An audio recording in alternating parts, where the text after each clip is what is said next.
everyone that is special. A chocolate so special, you call it Rebello.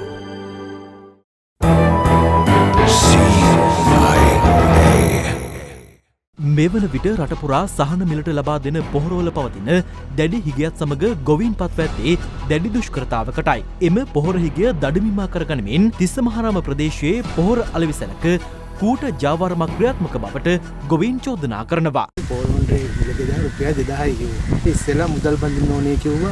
පොහොර දෙන්න ඕන නේද. ඊපස්සේ ඒ පාර මට බිල කඩලා මට බිලේ අස්සම් කරන්නයි කියලා කිව්වේ. පාර මං අස්සම් කරා. මගේ රුපියල් 2000ක් ගත්ත 2000න් බිලේ ලකුණු කොල තියෙන 1200.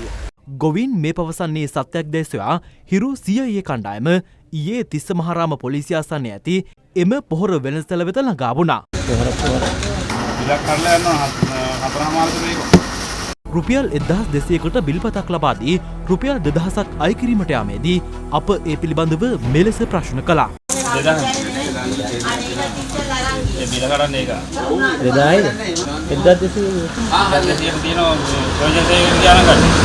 ගොවින් චෝදනා කළේ මෙම ලබා දෙන බිල්පතද පොහොර ලොරියෙන් යලි ලබා ගන්නා බවයි.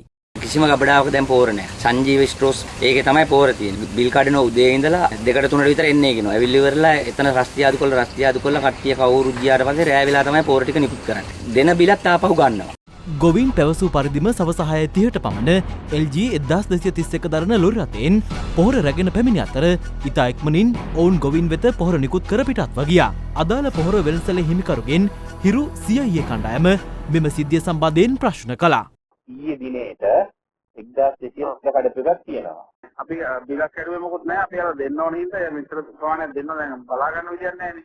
ඔබතුමා බිල කඩලා බිල 4 දින එකේ දර්ශන තියෙනවා. මම දන්නේ නැහැ. වැඩිපුර මිලක් අය කරලා අඩු රිසිට් පතක් නිකුත් කරා කියලා වරදපුතුමා පිළිගන්නවද කියන්නකෝ මට. ඔව් ඒක මම වරදක් තියෙනවා පිළිගන්නවා.